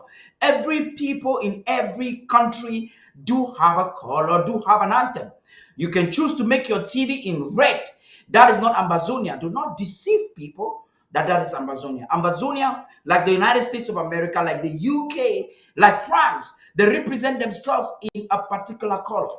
That is very primordial. That is relevant, and we have to maintain that. That is why every other person can talk the news. CRTV, Canado, I'm very conscious. Sometimes we come behind schedule. But what makes the difference and why our news is qualified and standard? Because we know our responsibility is to give the Amazonian perspective. After all is said and done, after everybody has spoken, what do we have to say? We have to give the Amazonian perspective of the story. And that's why we are only ones that will come here to tell you the flop of who Agbabala is. Thank you. Let's continue. All right, Mr. Ta, before we continue, Nijo mentioned about the lockdown, the unnecessary lockdown. Would you want to say a thing or two about it before we continue? Yes, thank you very much. It's fake news. How do you phantom this? Uh, this is not just paradox. This is witchcraft. At a time when Amazonians have got, because what's the purpose of the lockdown? Is it to torture Amazonians? No, we do not lock down to torture our people. We lock down as a civil. We started lockdown as a civil disobedience during the days of the consortium and Skaku. And it was limited. It was not extrapolated for 30 days. We've never, ever locked the Amazonian territory for 30 days. Cameroon has attempted that. And so when you find, it says, by their fruits you shall know them. You see, Mr. Cho Ayaba is doing what Cameroon does. Cameroon, Cabral Libi said there should be a state of emergency. That's almost like a lockdown. A state of emergency is that the laws of the land, the so-called fake constitution, should be put aside and a military rule should come over. That's an explanation. I'm not giving a direct definition. I'm explaining it so that you should understand the political ideology behind Cabral Libi telling their government to impose a state of emergency in Ambazonia, to lock Ambazonians down, beat them up, and force them to conform and to desist from their quest for freedom. Now, Cho Ayaba is looking for every method to make our people turn against those who are protecting them. I'm talking about the restoration forces. You're seeing some images flowing out there. They're claiming it's from Momo. We've not authenticated it. We will definitely not even report it because any Ambazonian that is wasted, we want to choose how we will report it. The purpose, they were planning, according to Kemi's Ashu's report on the war on the commentary, they were planning to enforce the so-called 30-day lockdown. So in that programmation, they were victimized by the same partners they have. The same way we heard Oliver has been victimized. It's unfortunate. It's really unfortunate that we have our people being wasted. We have those who are purporting to be Amazonians being contravening the real objectives of the tools that we use to prosecute our struggle. The Monday's lockdown is a show of the fact that we have authority in our land. And you had people like Pa Dikintasang Wilfred who he is currently suffering from torture and bad imprisonment in Yaoundé. Those were those who stood up, looked at Cameroon, and said, "You will know that we own this territory." What the objective intelligence report tells us, the objective of the man in Norway is to try to prove to maybe his partners, and we know these partners are not for our independence because he has not been fighting for the independence. He has always been doing things that are deep, that are contravening. So he wants to prove to his partners that he has some authority on the ground. And that's this same individual with his insensitive policies came into Nigeria, where the Nigerian government is protecting hundreds of thousands of our displaced persons, to create a partnership with a proxy group that cannot even protect themselves. Are we saying that we're despising the Biafran struggle? No. Our story is different. It is not in international politics and international relations. It was insensitive for this same person to have gone into such a deal for a Buhari government that we know that is cruel even to Nigerian citizens. It was insensitive because making such a decision is victimizing a people that are already living in victim position. We are not trying to separate Nigeria for anything. Our story is not the same as the Biafrans. We are also not saying that we do not support their movement, but we do not have no partnership with them. The same person doing everything to either victimize the displaced people or to victimize those at the home front. It's the same person. Very insensitive. So there is no 30 days lockdown. No 30 days lockdown. The president has said so. The interim so. There is no 30 days lockdown. The normal country Sunday is what you should respect. Thank you. All right, thank you so much for that clarification. It was highly needed because, I mean, we're already in the month of August. All right, let's go ahead with the analysis. Stop, please. The president's speech. The President Samuel Sako also spoke about the internet and its importance. The truth is, digital communication has come to stay, and hence we must make good use of it. He emphasized on the internet lockdown, mentioned how influencers arrived, and also stated that he who dictates the voice of the people dictates the tone. A studio was created in 2017 in South Africa and it called SCBC. The studio was marred with dubious activities. We can say the foundation was not firm, monies were spent, monies were wasted actually. Good thing President Sako noticed the ills and corrected it by creating a 13-man board of directors to take charge of the ABC. Let's hear it from him. In 2017, SCBC was created in South Africa by certain comrades within SCACUF Governing Council and IG leadership as the voice of our liberation. Unfortunately, we were duped by the founders who literally lied to Ambazonia that the television belonged to the interim government. But SCBC was established under a blind trust as a private enterprise, then contracted her services to the interim government for a huge monthly fee. So we spent over $150,000 from May 2017 to July 2018 promoting that privately owned enterprise. So 2 months into office, I discovered this bizarre arrangement. We ordered an inquiry to ascertain the true ownership of SCBC. We tried to correct this anomaly internally and reclaim ownership under the interim government, but we were met with a pushback. I was told the harsh truth to my face. SCBC is not owned by the interim government. And come to think of it, that was not difficult to decipher from the beginning, only that Ambazonians were either too distracted by the heat of the moment or were outrightly misled by our own trusted leaders to believe otherwise. So we decided to create a new TV that will be 100% owned by the interim government. I assigned my former Secretary of Communication to oversee the establishment of ABC as a property of the People's Interim Government.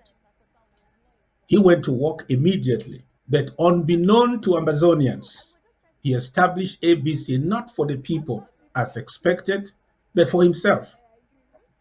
Instead of correcting the fundamental mistakes of the SCBC cover-up, he saw it as the perfect opportunity to appropriate or confiscate the voice of the revolution for his personal benefit or agenda. He created ABC to more like one of his social media platforms. Matter of fact, even the YouTube platform was registered in his personal names. Like a selfish farmer, he planted our Ambazonia garden in flower pots inside his bedroom, so the garden could produce enough for him and not a full belly of Ambazonians. ABC was run and managed like a private enterprise in a manner worse than the SCBC disaster. ABC had no board of directors, no functional program schedule, and was always in crisis of shutdown by satellite service providers. The Secretary of State for Communications was the board of directors. He was the general manager. He was the anchorman. He was the producer and the hirer of workers with no contracts. He ordered disbursements by mere phone calls or text messages. No requisitions or vouchers were required by him. After burying for close to 2 years over $150,000 in that black hole, I realized ABC, but for the bogus one-man show, was actually a dead man walking. So I created a 13-man member board of directors, one from each county, to secure the ownership of ABC under the interim government, oversee the daily management of ABC as a state corporation, and separate the Department of Communication and IT from ABC as a state corporation. That was the unforgivable sin I committed that became the mother of all problems, masterminded by the former Secretary of State for Communication. Sad. Oh, well. Now, that didn't end there. He also talked about the structure of ABC. Meanwhile, remember he said before the formation of what we have now as ABC, it was dead. It took the strength and might of Dr. Martin Mungwer, Ma Ima Endele, Akumata Elvis, and Mr. Ta Paddy King to restructure and reshaping what you see today and enjoy as ABC Amba TV. Now, this is another reason why you should subscribe to keep it alive. And so it means that if you haven't subscribed, so ensure that you do that. Now, let's listen to him again. Let me use this opportunity to especially thank my friend Dr. Martin Mungwa, the of State for Communication and IT, Emma Endele, the Director General of ABC Television, and Comrade Amos Tumenta, Chairman of the Board of Directors, for a job well done at the top of the ABC. They literally took over a carcass and made the biblical dry bones not rise again, but shoot to the stars. We are all so proud of ABC today than ever. I can announce to you that the SOS for Communication is not the person managing ABC. The Director General is, and does so without micromanaging. The projects and expenditures of ABC are reviewed or voted for by its board of directors, not by some single individual.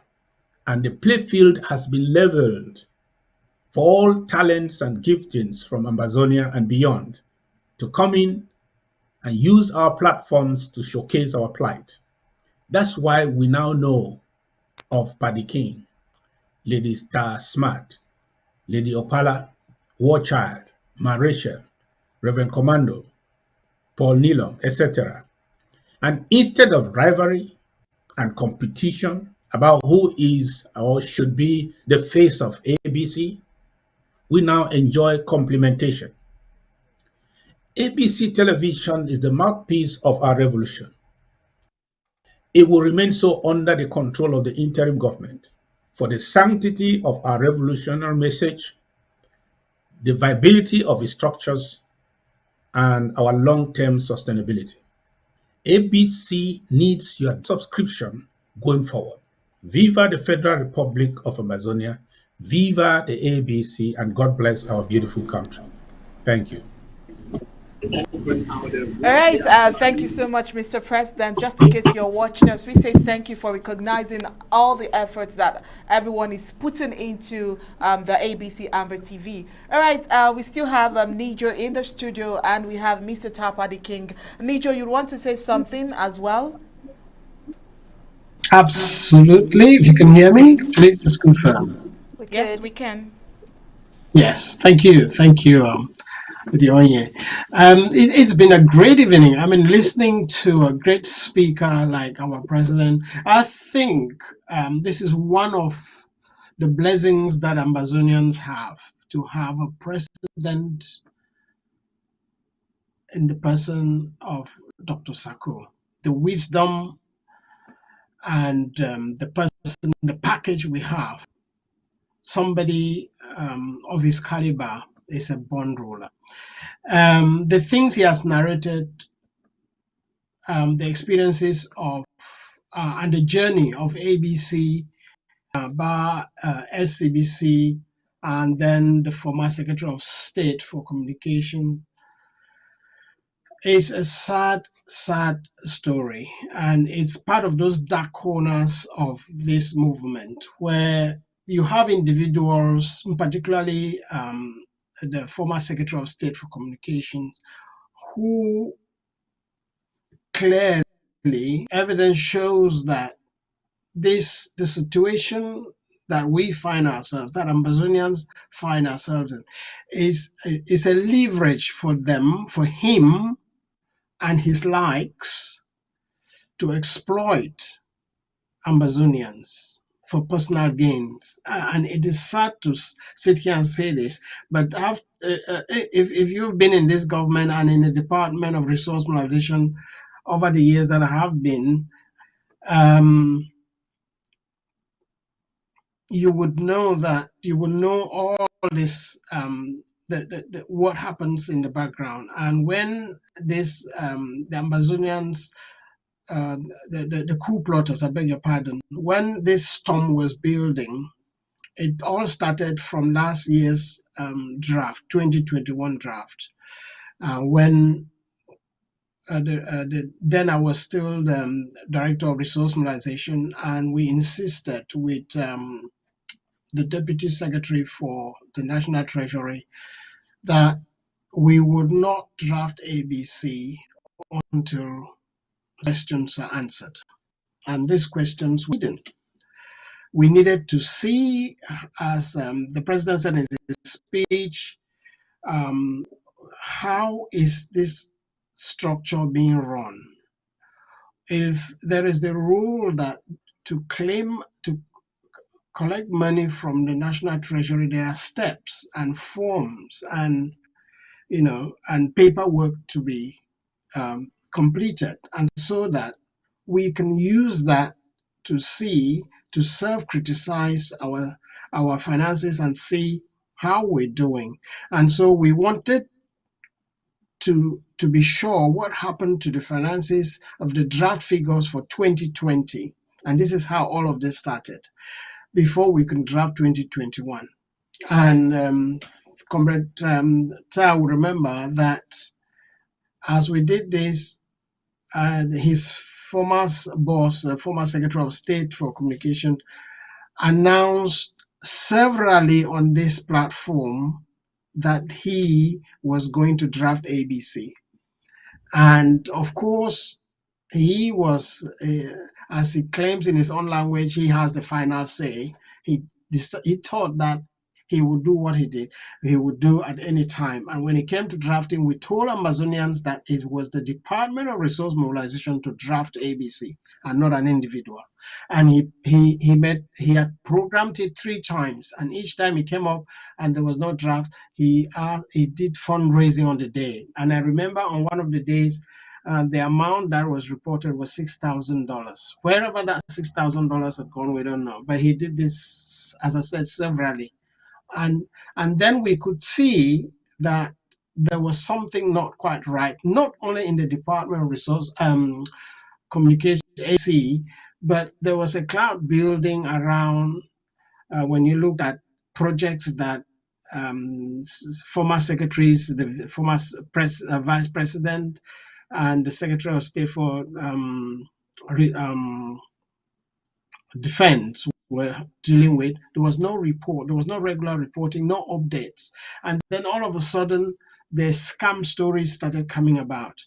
And from there, we all know what happens. Then the split came up, and the Restoration Council did what they did with so many letters floating around.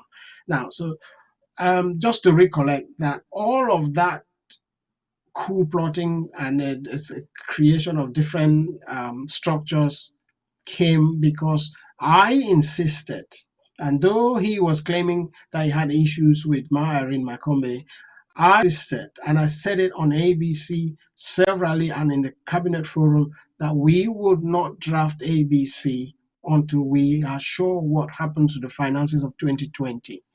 And when I said this, he wanted to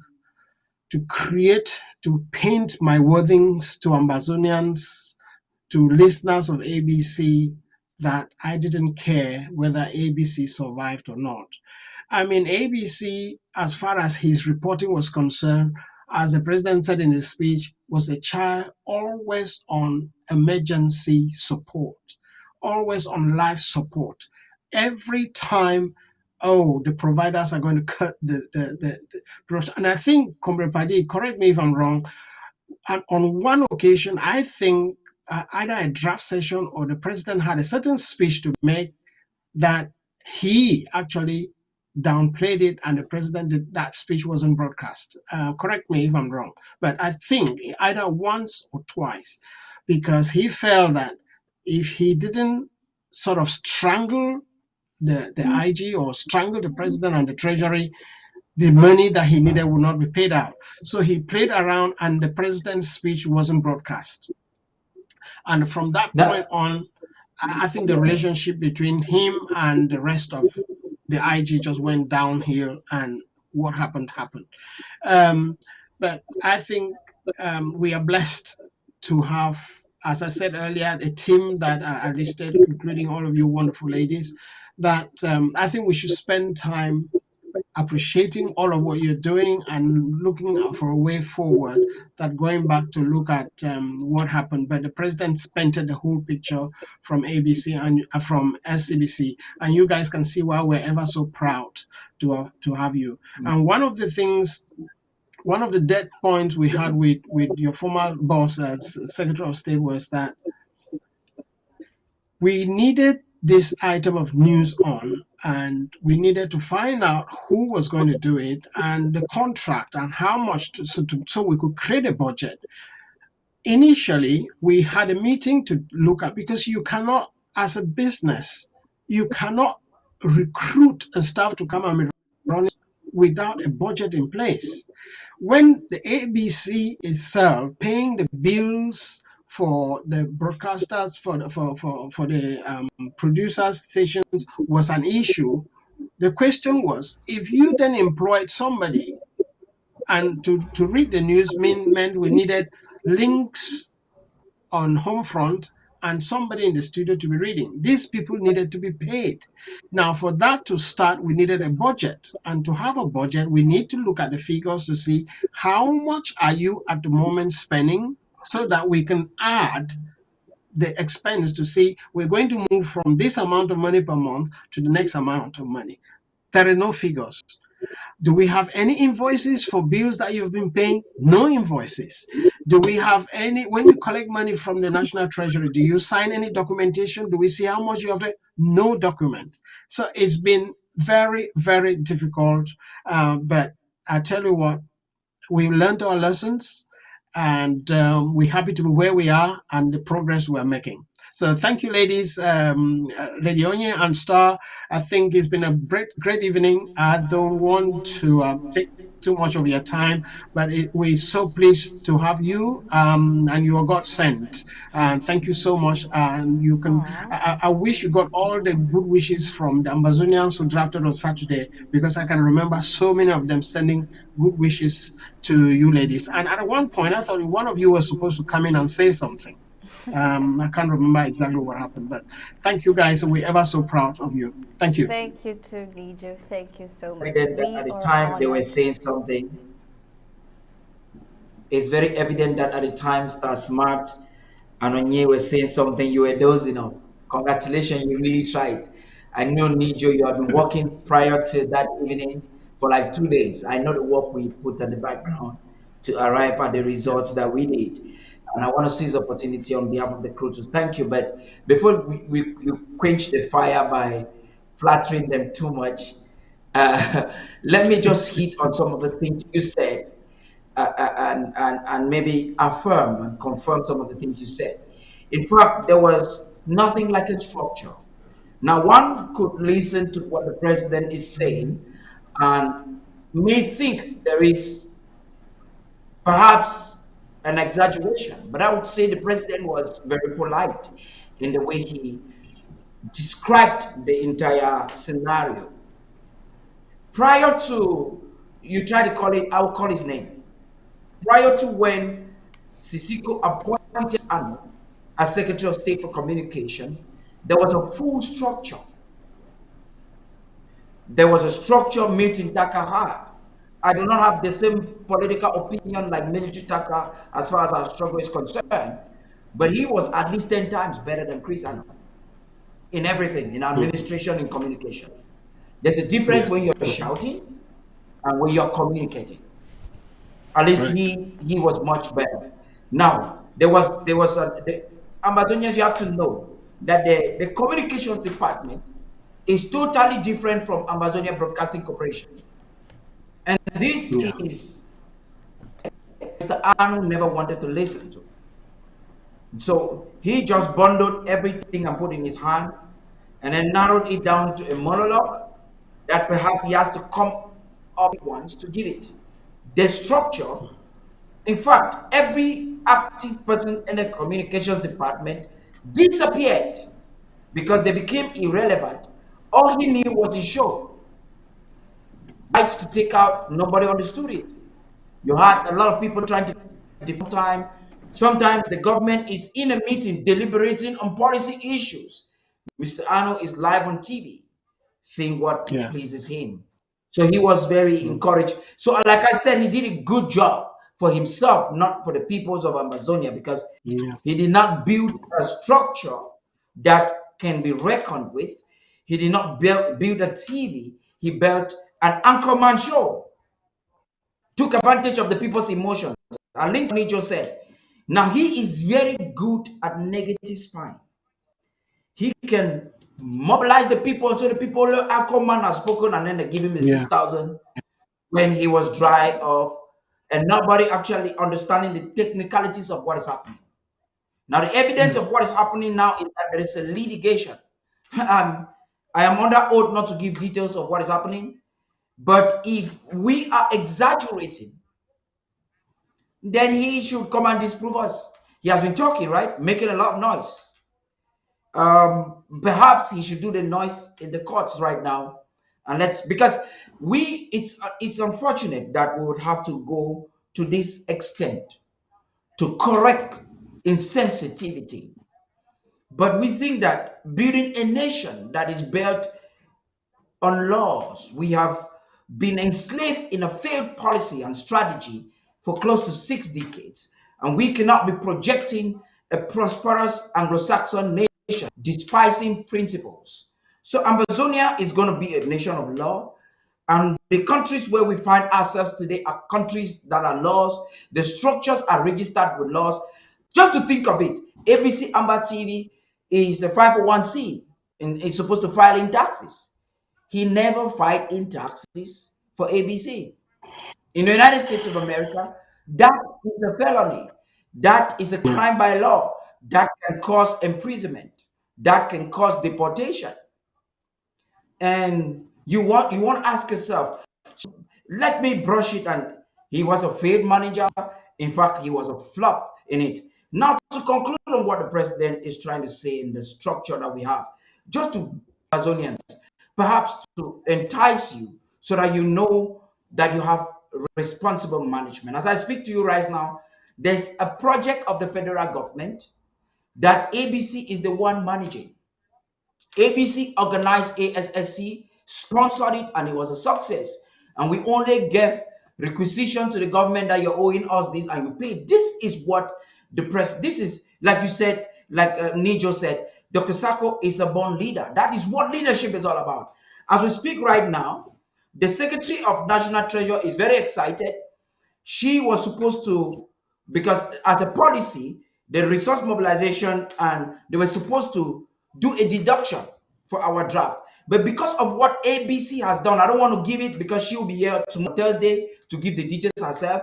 She has said, okay, they are not going to take that deduction because as I speak, ABC leadership has financed the national government's bills as I speak to you right now on a very important thing. It is not in my office to announce it to you, but I hope the president will be publishing it on Saturday.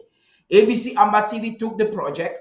We have done it on behalf of the government, and we have paid for it. We are still waiting for the Secretary of State for Finance and Resource Mobilization, the chairperson for the Amazonian Foundation, and the Secretary of State for the National Treasury to pay us money. And this was close to 3,000 US dollars. This never pre-existed. Mr. Anu was running short of money, but I'm saying that ABC has parented a lot of things for the government. When they hijacked accounts and everything, the entire government depended on ABC because there's a structure. It's a structure that is reliable. It's a structure that you can stand for. And that's why we need to draft and draft and draft for ABC Amba TV until we draft. I'm Absolutely. done. Yeah, thank you. All right. Thank you so much, Dan Nijo. Thank you so much, Mr. Ta, for coming on the show. I mean, so much enlightenment there, so much education there. And I'm sure we will continue because this is our target and this is our goal. All right, Ambazonians, up next is sports.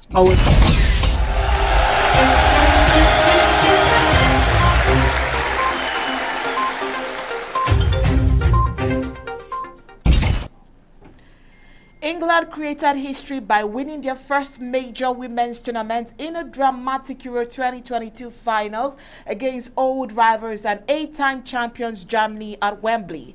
Cleo Kelly, on as a substitute, poked home a loose ball from a corner to send a record crowd of 87,192 into a frenzy with 10 minutes of extra time to go. She waited for confirmation of the goal before taking off her shirt and waving it round her head while being lifted by her teammates in a moment of pure elation. On a monumental day in the history of English football, Serena Wigman's side were bullied by a strong German team, but they showed they were equal to it. Ella Toon had earlier come off the bench to score the opener in normal time before Germany's Lena Magor set up a nervous ending when she equalized in the 79th minute.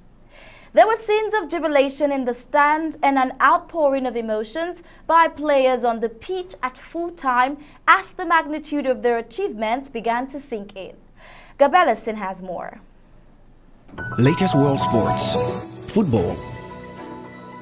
England beat Germany to win first women's major trophy.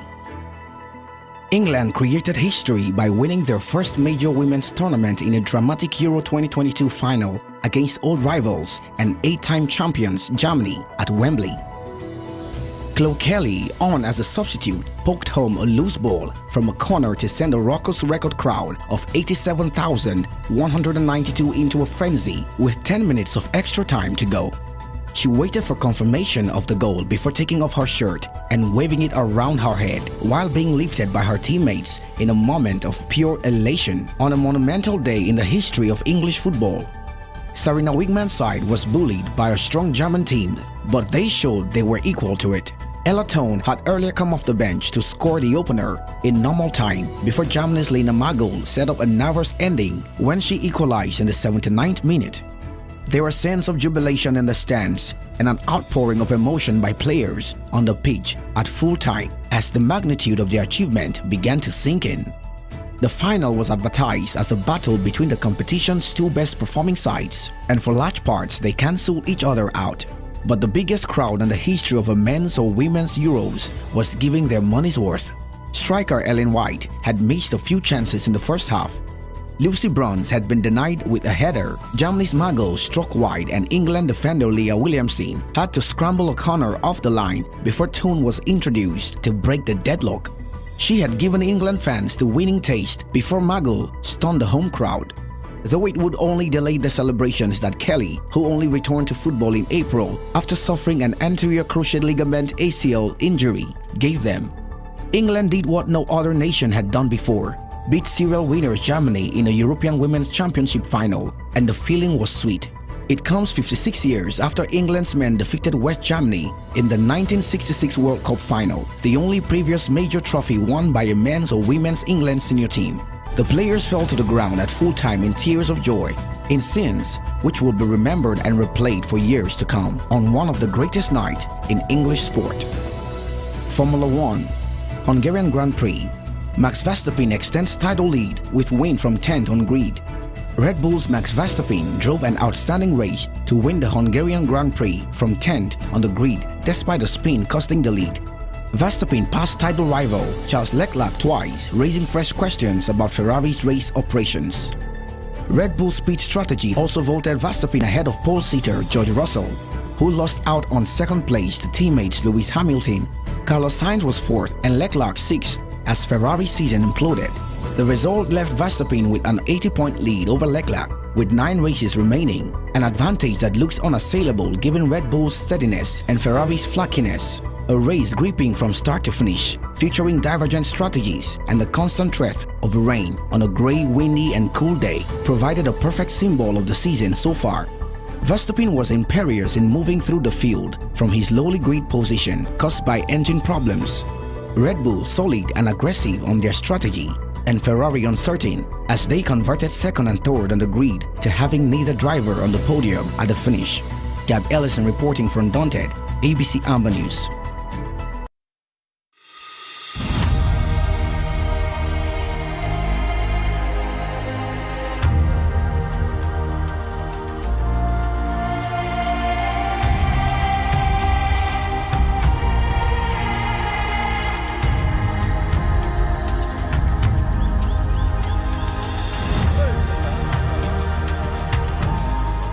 And with that sports report, we have come to the end of Undaunted tonight. But before we go, here is a recap of our major stories.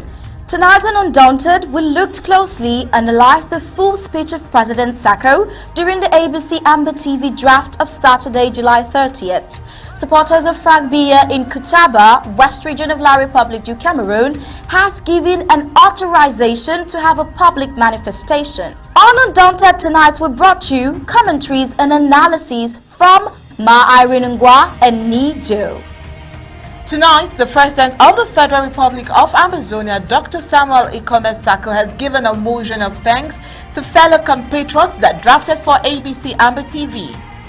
Abobale has said it is time for an Anglophone president, and in sports, England beats Germany to win first women's major trophy.